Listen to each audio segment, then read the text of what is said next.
Malaysia, a country of cultural mixes, celebrates the largest cross-section of prevailing East Asian cultures in the world. Offering variety as its primary thrust, it seems multi is the prefix that often attaches itself to every description of Malaysia.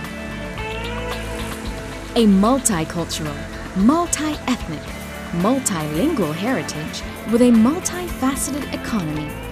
In the last 5 decades, it has multiplied expeditiously to rise as a formidable Asian force.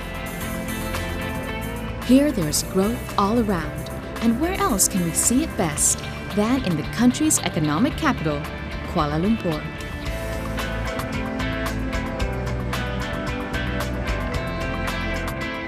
Kuala Lumpur, or KL, is the epicenter that pulses with economic activity in peninsular Malaysia and is the symbol of development in the country. Literally translated as a muddy estuary, its value today has long superseded any initial physical impressions it once had. With building upon building taking over the skyline, KL prides itself as Malaysia's most advanced city. KL's 2,793 square kilometers houses more than 7.2 million residents that contribute to its rapidly growing urbanization. With its world-class airport, it is no wonder this global city receives an estimated 9.11 million visitors a year, raking in more than 40.8% of the total tourism arrivals of the entire country. With all these people zipping through the city, where do all of them go? For starters, explore its architecture. If there is one thing that Malaysia's cultural exchanges have influenced, it is the city's stunning design. From Merdeka Square to the Petronas Twin Towers, the city is a patchwork of varied architectural influences. From its colonial influences to Chinese, Neo-Moorish, and Mughal architecture, each style speaks of a history. They can be modern or postmodern or a bewildering mix of both.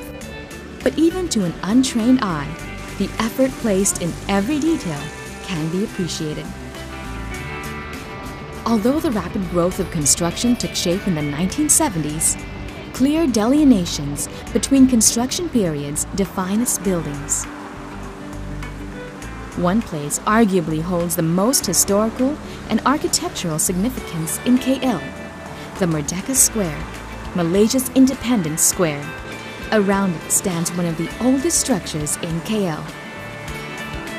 The Sultan Abdul Samad building is both Neo-Moorish and Mughal inspired. This turn-of-the-century design were defined by large tapered windows, exposed wooden beams in half-timbered walls, typical of early architecture in the city.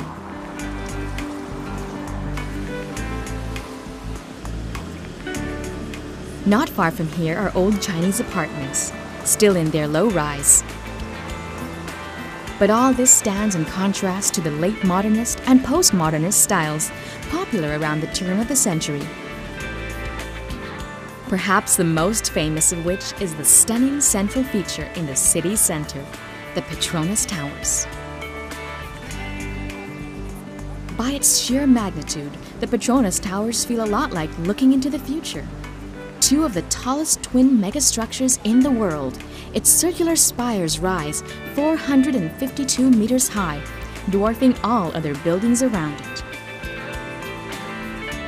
A structural marvel in itself, it was completed in 1998 and stood as the highest building in the world for close to a decade. To experience it, one must reserve a ticket for a guided tour well in advance. But if it's to simply view the towers in all its architectural glory, one need only to take a step back. Well, several steps back, in fact. Some of the best places to take pictures in aren't in front of the towers. Instead, side streets and empty parking lots have become famous with tourists framing the perfect picture.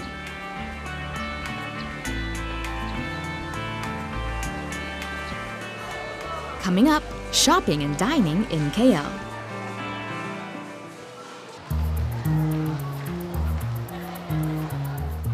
The mall culture in KL has run amok.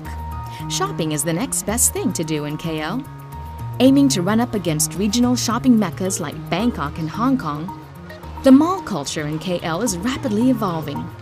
From KL city center to the Golden Triangle in downtown Chinatown along Petaling Street, more commercial developments and entertainment districts are beginning to create a range of experiences for their visitors. One of the most prominent is the Golden Triangle.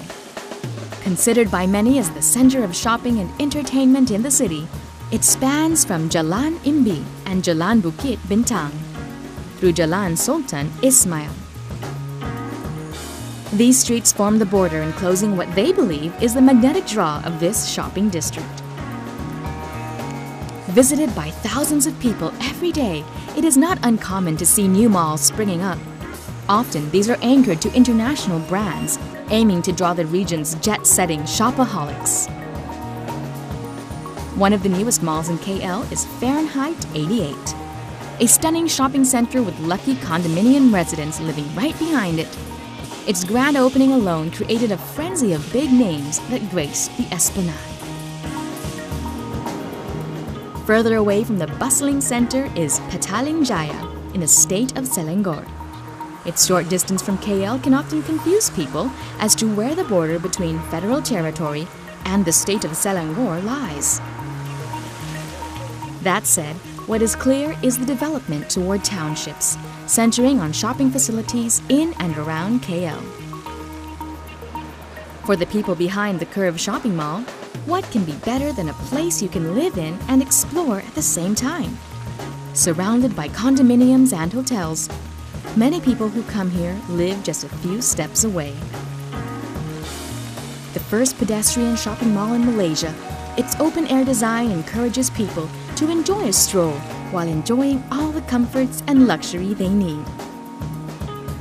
Inside, discover over 180 retail outlets and more than 50 restaurants for endless shopping selections. To push this trend even further, KL hosts citywide sales promos, like the MYES, or Malaysia Year-End Sale, to encourage more people to explore KL. Coming up, what's in and around the city?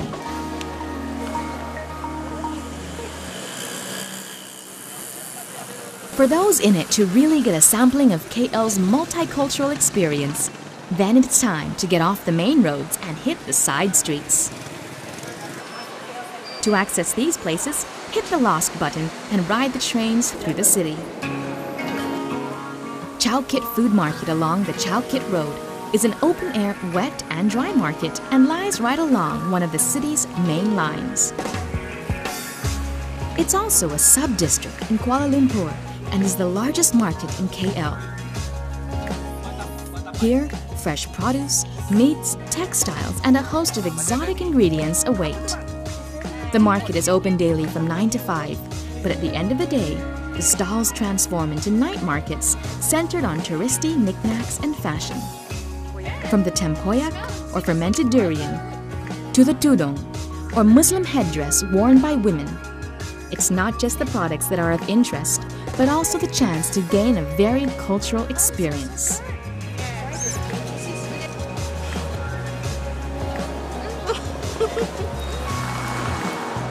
For more of this, head to Jalan Masjid, India, the center of the Indian community in KL. One of the oldest districts in the city, Little India as it is known, remains at the very heart of Indian Malayan culture. One of the oldest parts of the city, Little India, has been around for over a century and was once a center of trade. Today, shopping stalls and restaurants line the streets. One of the most popular places to dine in is at the Sitaram Family Curry House. Admittedly, from the outside, it looks like any other open cafeteria. But this award-winning restaurant serves a rich blend of Indian dishes enjoyed the Malay way. The favorite of many are their lamb stews and their daily serving of spicy vegetables. More than the food, it is the experience that it offers that makes it a favorite across cultures. Serving their food on a banana leaf, it is one of the few places that lets you enjoy Indian food in all its traditional glory. Dig into the food and eat every spicy morsel with gusto. And if it's not filling enough, then a bite of their curious snacks will surely do the trick. From curry puffs to an assortment of puddings and fried delicacies, even after lunch, there's a reason to hang around. If there is one culinary experience one can expect from Malaysia, it is the profusion of great dining choices and their general appreciation for street food. Mamak stalls, as locals call them, are roadside establishments serving a host of inexpensive, homegrown Malay dishes. Often run as a family business, each serve up their own version of classic Malay dishes, from roti to teh tarik to nasi goreng and mee goreng. Mamak stalls are modified vans that allow the owners the freedom of packing up and traveling from one center to the next.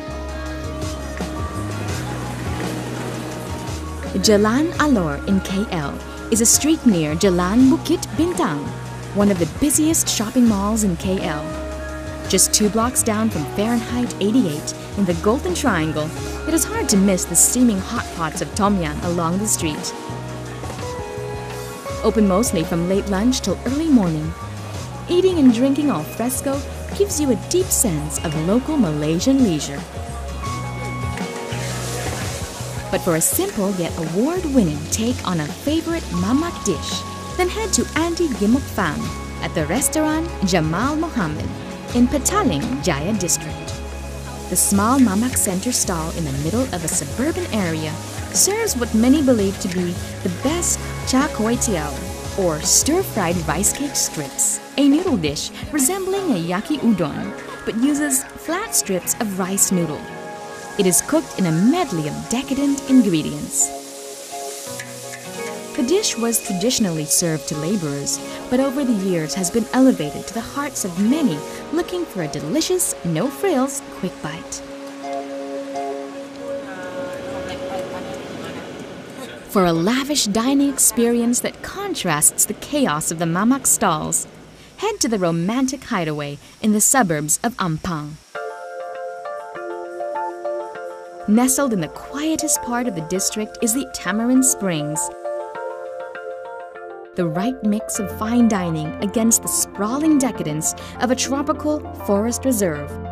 The restaurant serves an exotic blend of Indo-Chinese cuisine. It's a relaxing refuge for both mind and palate. Dine on Cambodian-style baked mussels drizzled with a light curry sauce, or savor the refreshing Laotian watermelon salad. Or get a kick out of the spicy Vietnamese stir-fried lamb in mint and chili. And while you're there, explore its stone pathways or get lost in its wooden trails, all surrounded by lush vegetation, where the warm climate of KL is tempered by the trees. Up next, going back to KL's roots, getting out to go in.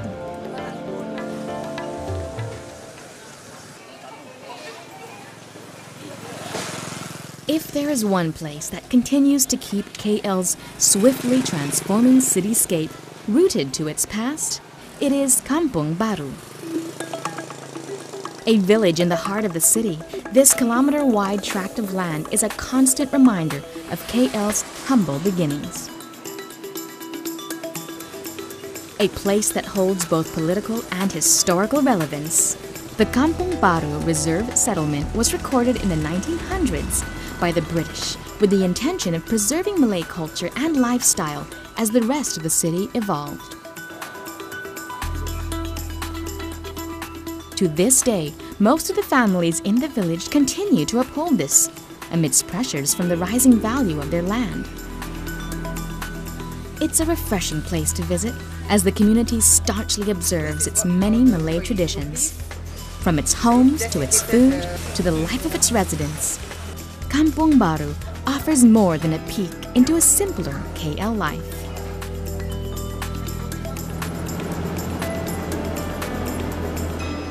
But to know more about KL's cultural past, perhaps it will help to take a drive out of the city and head to Sungai Haju Torani Homestay in Sabak Bernam. Found in the province of Selangor, it's a farming community that provides a hands-on experience into the life and culture that's preceded the KL we know today. Taking pride in simple country life, the 30 or so families who participate in the homestay program welcome you into their life and livelihood. From its greeting tradition using kompang drums, they sound out the beat that draws you away from KL's pumped-up living.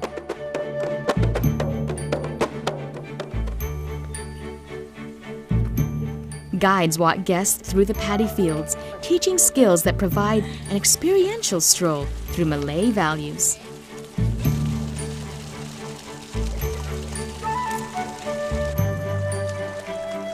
Under the warm tropical sun, catch ikan keli, the local catfish, with your bare hands. The trick, guides say, is to be patient and grab the fish by the head, showing no fear and holding it with a firm, fearless confidence in one's self. Right after this, head to the paddy fields to pound rice, where you can learn about the merits of enjoying the simple beat of teamwork and the humility of learning. It's quite hard. But going home would be incomplete without batik making lessons. Batik is a kind of decorative cloth drawn from a traditional method of creating patterns using wax to form images and dye to color them. On a suspended piece of cloth, patterns found in nature are drawn. Tutors will walk you through the many styles of coloring before sending you home with your very own work of art.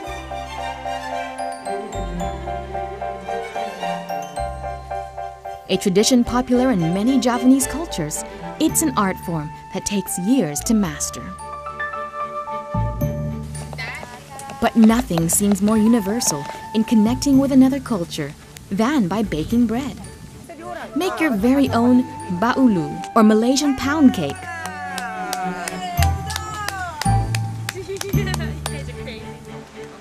Or take a seat and enjoy a simple lunch as they share stories about their life, hopefully making lasting friendships along the way.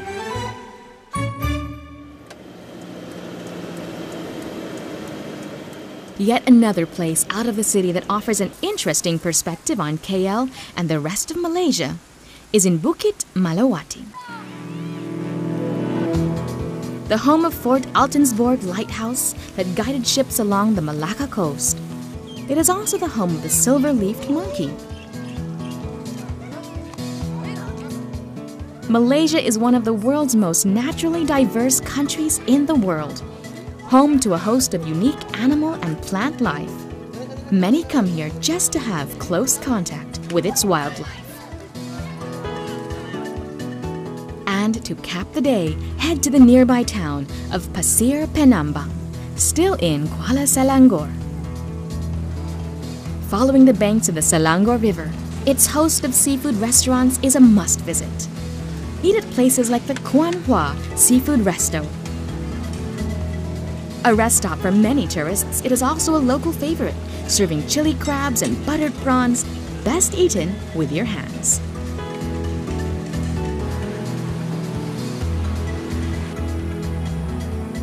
Village life in KL takes another spin as we crack the last chapter of the KL Connection. From its architecture to its hand-painted batik, arts and crafts hold a high value in Malaysian culture, thus creating a need for places like the Complex Craft. Just minutes from the Golden Triangle, this huge facility houses different forms of Malaysian crafts and is home to a colony of artists who continue to nourish the tradition. Here, visitors and students alike can learn and own a piece of Malaysian artistry. From textiles to ceramics, metal crafts, and woven products, it provides a venue to take part and understand the production processes involved.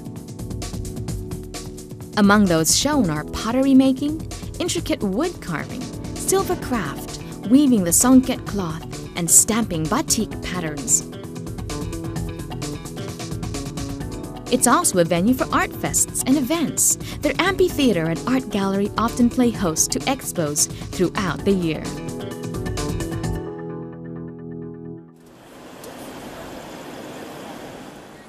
In contrast to this is the I-City, located in the city of Shah Alam. It is part of Malaysia's greater multimedia super corridor. It was conceptualized in the late 90s and is believed to lead Malaysia into the future. At its infancy, this development is intended to provide a space for IT research and technological industries. Already, many regional offices have moved here, and it has drawn thousands of people each year looking to see its magnificent lights display.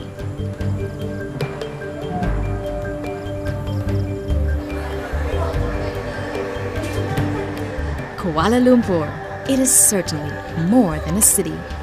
It is also an inspired mix of cultures and traditions waiting to be experienced.